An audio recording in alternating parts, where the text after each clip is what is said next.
I just plant because I like the plants, and that's it. I just like plants. When I was at work, I couldn't do gardening very often. My hours of work were very difficult. But I used to have pots, containers, whatever I could get plants into and what time I had available. The dream was to always have a cottage with about 1 acre of garden. We all have these dreams, but I never thought mine would materialise, and it did. I used to see this cottage as I passed by before the hedge was so high, many years ago, and always liked the look of it. And when I found it had been restored and was livable in, this was the one for me when it came on the market.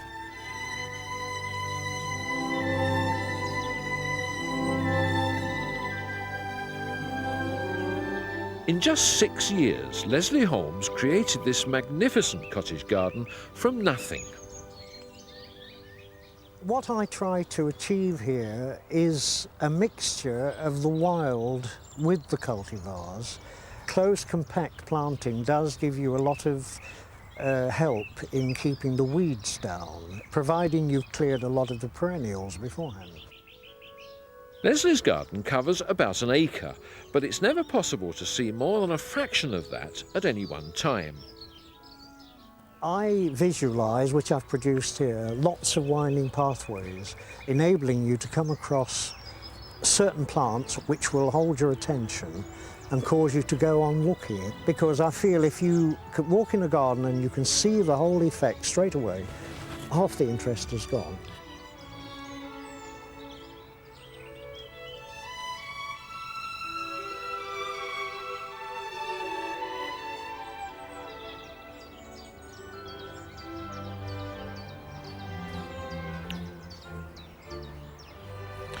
This garden is a perfect example of how to create more or less instant height, and that's what we'll be concentrating on in this programme. How to build the supporting structures, what plants to use, and how to plant them.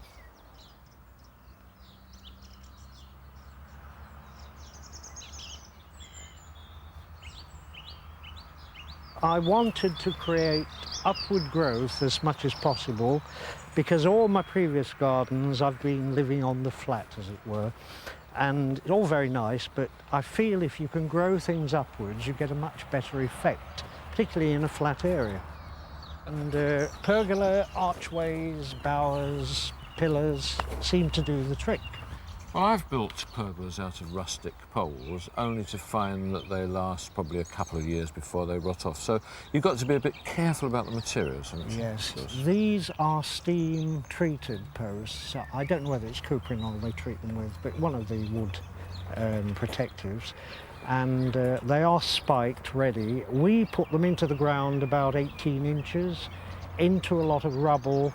No concrete has been used on any of them because it's very heavy clay anyway.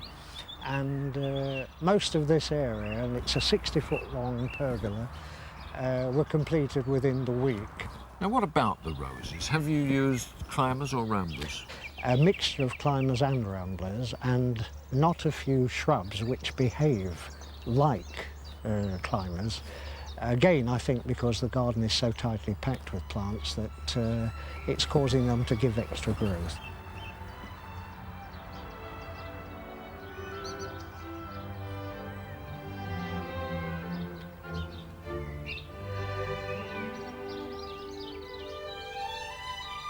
That visit inspired me to go for instant height too. So when my demonstration artisan's garden was dug over, I started with the climbers. One of the great advantages with container-grown roses that you can plant them at any time of the year, but just note on this plant that this has been pruned back really quite hard. It may seem odd with a plant that you're trying to grow up high to actually prune it back hard in the first season, but it is the thing to do because you can see this lovely strong growth coming out, and that's going to produce a really strong and healthy rose. Now, the first thing to do is to give it a good watering. Even if it seems wet, every container-grown plant needs to go in really moist, otherwise those roots never seem to get out of the compost. We just allow that to drain away a little bit. That's fine. And then it can come out of the pot. And that can go into the hole. Now, when you put it in, you want to plant it just slightly deeper than it grew on the nursery. So just use the cane that came with it just to check that it's at the right level. Planting it deeply encourages shoots to come up from the bottom. And then what we want is a bit of fertiliser. And that goes in just around the top of the soil here. Now what I do is just to chip a little bit of topsoil in around the plant, like that. Then you know you're getting the best of the topsoil in around the roots. And then gently firm with your boots. There's no need to set it in concrete, particularly if you've got heavy soil. And then the rest of the soil can go back on top.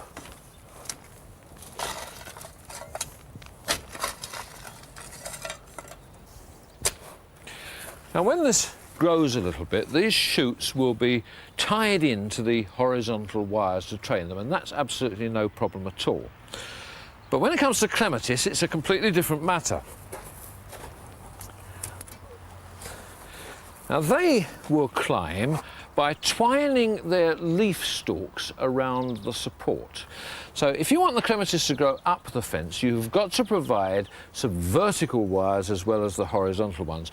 And you do that by twisting a bit of thinner wire up and down here around the horizontal wires.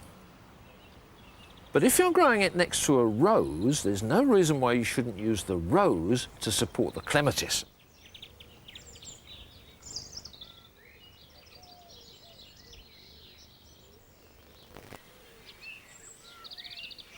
Pruning old climbing or rambling roses is quite different from pruning modern bush roses.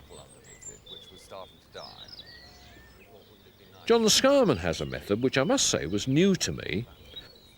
The way it's pruned is twice during the summer.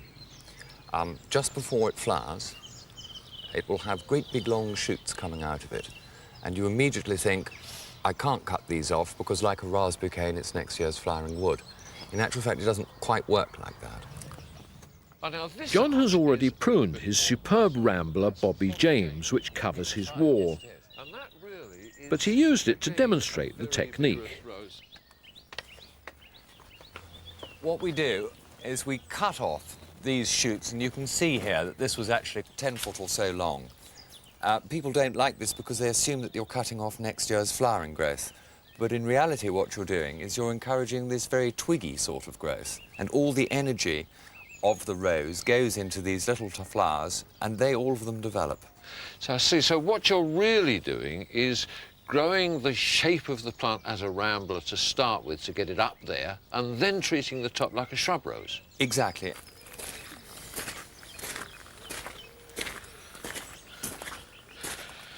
Well, this is a shrub. Now, it's much smaller, obviously, than the Bobby James, but is this at the right stage? Yes, it is.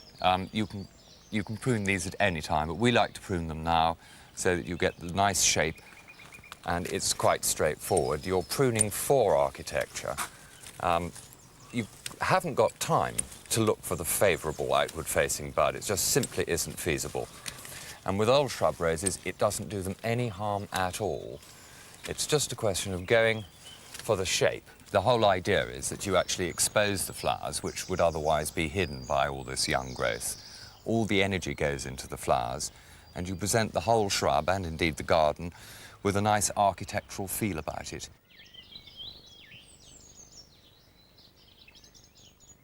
Those lovely old-fashioned climbers and ramblers really are superb. But they do have perhaps the one snag that many of them will only flower once early in the season, with perhaps a few flowers a little bit later on afterwards. So in order to extend the period of colour, it's a good idea to grow through them another climber. This lovely old rambler, Alberic barbier, for example, produces a terrific flush of flowers early in the season, and with regular dead heading, a few more through the year too.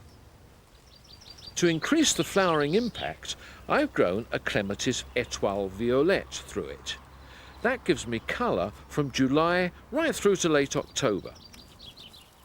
Of course, there are dozens of modern clematis that suit the cottage garden very well, many of them with large flowers, and many like the Star of India there, with a very long flowering period.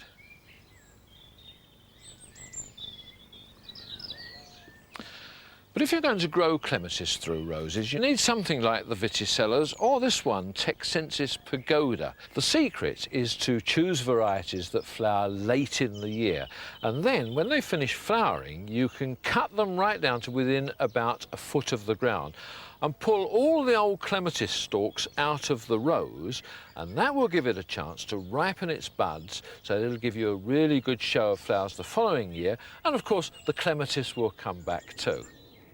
Well, though roses and clematis are certainly my favourite climbers, there are, of course, others too. Something like Solanum crispum is a real high-value climber because it'll go on producing these lovely purple flowers right the way through from June to November. If you look closely at the flowers, you can see that it's a relative of the potato, but in any beauty contest, this Solanum wins hands down.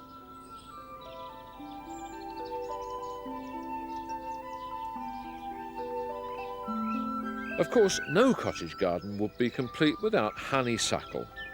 This is the variety Serratina, and it's pretty close to our native woodbine, which for me still has the most delicious perfume of them all.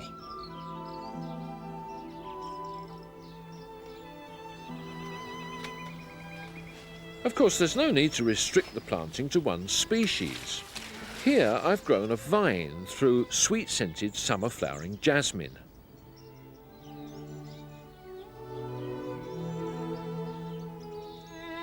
You can grow climbers through living structures too.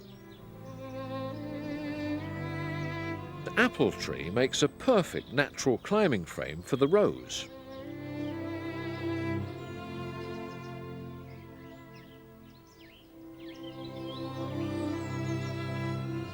But cottage gardeners all have their own individual methods, and everywhere I visited I found different ideas.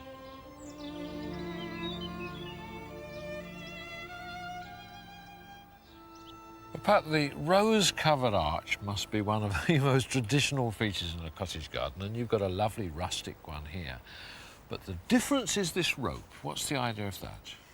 Well, the idea is that the roses will climb along it eventually, but it's taking a long time for them to get the idea.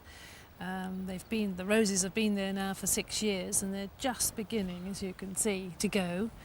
But it is taking a long time. And these are rambler roses, I yes, assume, aren't they? Are, yes, which are a little bit more vigorous. Yes. Now, the rope is a black hemp rope. Did you actually treat it?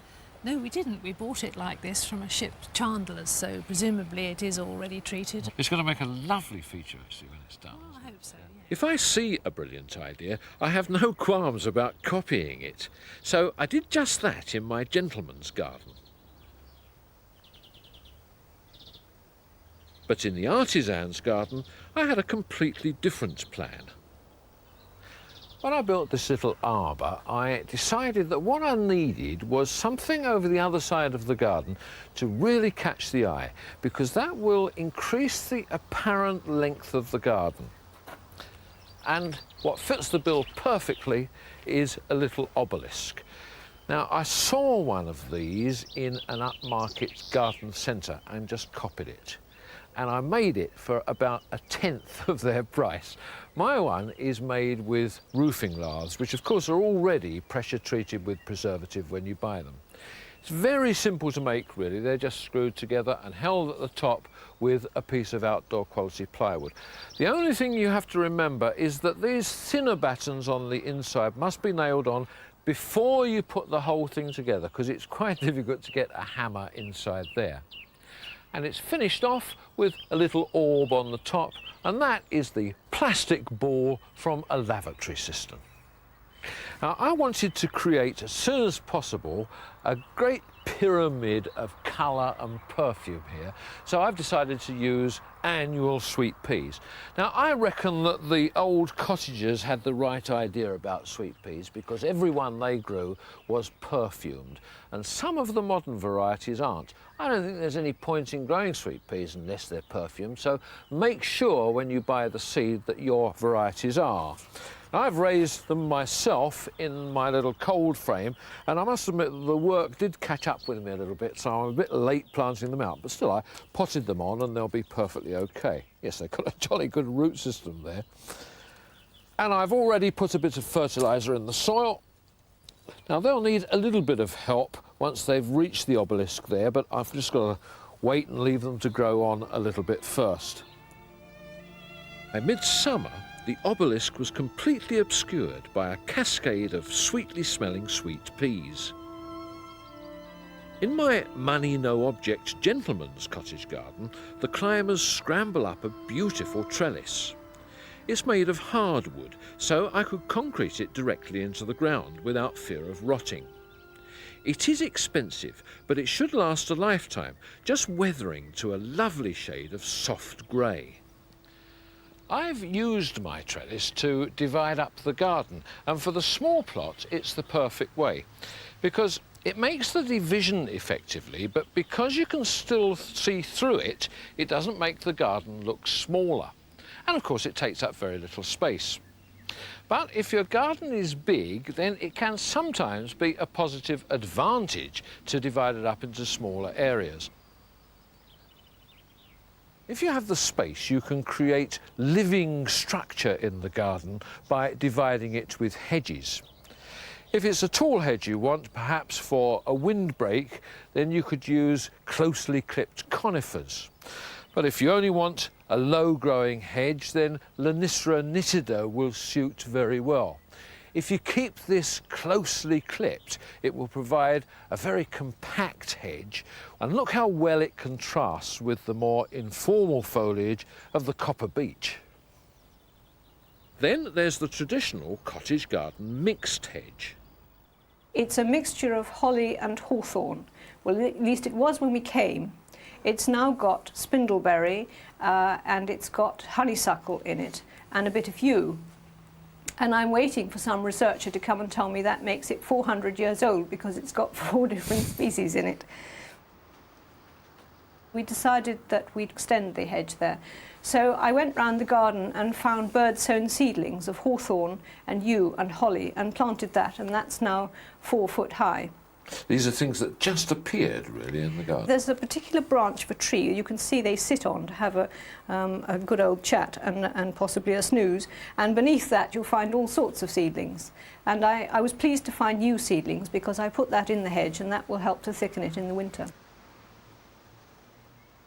But if it's flowers you're after, you can't beat a rose hedge. I was particularly taken with this one at Cottage Garden Roses. This is a lovely thing. It's Rosa complicata. It's from the Middle Ages.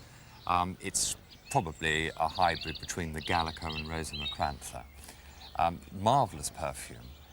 And it also has the most fantastic hips in the autumn. And again, we prune off this sort of growth just before it flowers, and again in the autumn to keep it like this. Well, this is now about, what, 4 to 5 feet high. Will it get any bigger? Oh yes, we want it to get up to about 6 or 7 feet, but the problem is if we let it get there all in one go, which it could quite easily do, it'll then start to fall over. OK, so how do you prevent that? Well, when you get the young plant from the nursery, it's been pruned, and that's your pruning height. Then after that, it flowers, and that's your flowering height. And you prune halfway between the flowering height and the pruning height. And you keep doing that and build the plant up slowly. This is quite a vigorous variety, and it's taken about 4 years to get here. And the pruning you do in the winter? Yes, but any time in the winter. Old roses don't mind. And how long will it have these amazing flowers for? About 6 weeks or so. And then they're followed in the autumn by these wonderful hips that you can see developing behind the flower there. So, of course, the very last thing you should do is to deadhead these roses. And despite popular opinion, it doesn't take forever to grow a terrific hedge. The gentleman's cottage garden is beginning now to get a feeling of enclosure because the yew hedge that I planted last winter has put on quite a bit of growth.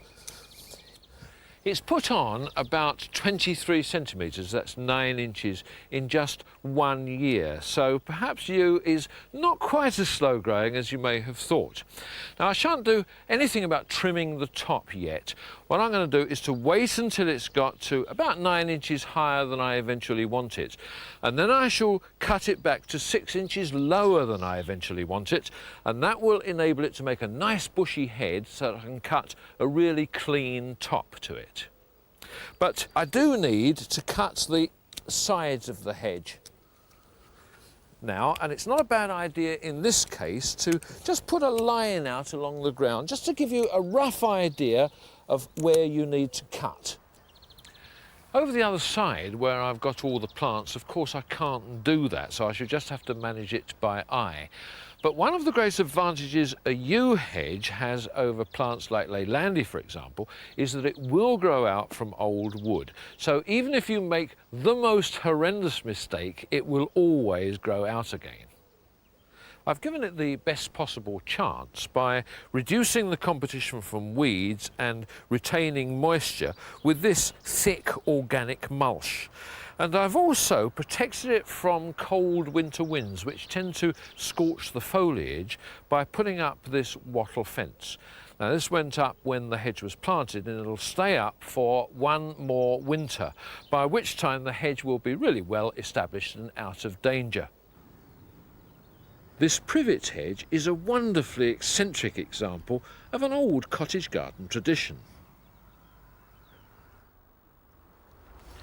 An idea that cottage gardeners copied from the big house was the fashion for topiary.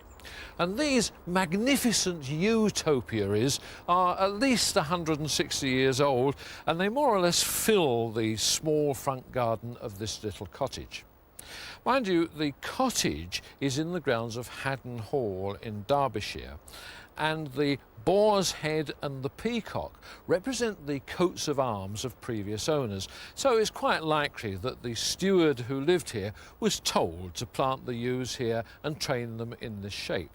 But there were plenty of cottage gardeners who did it just for fun, and indeed they still do.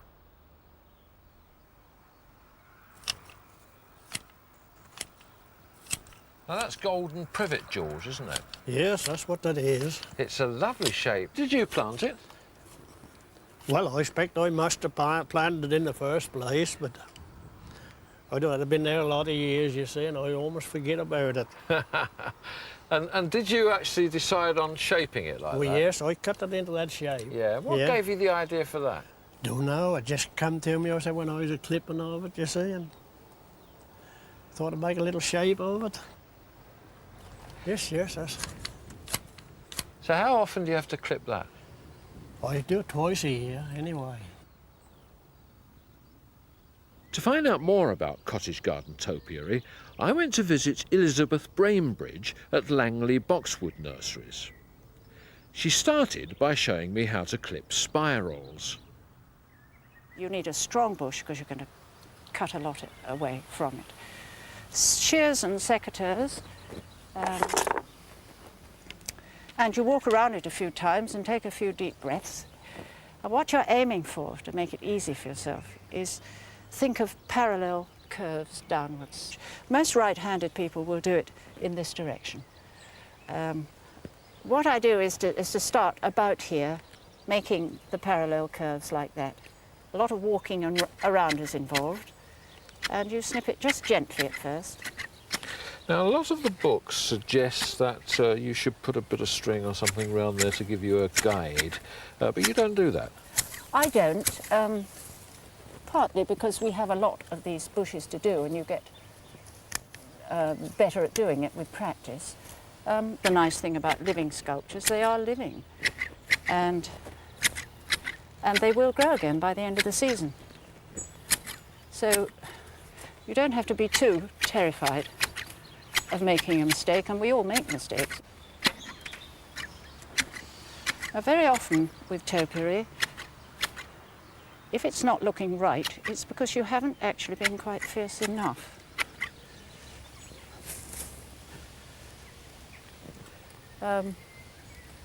Proportion is everything too, but you can't get that right first time off. And so you could say that by next season you will Yes. have that as a perfect spiral. It'll be, yes, it'll be well clothed in foliage by next season, because again we've cut a lot off. It will replace itself with a lot of shooting, a lot of new young shoots, and it should look pretty good.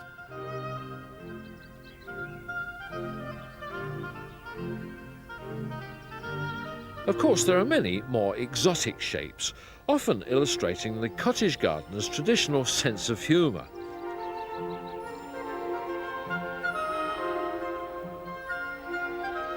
Many of these will have involved more than just clipping.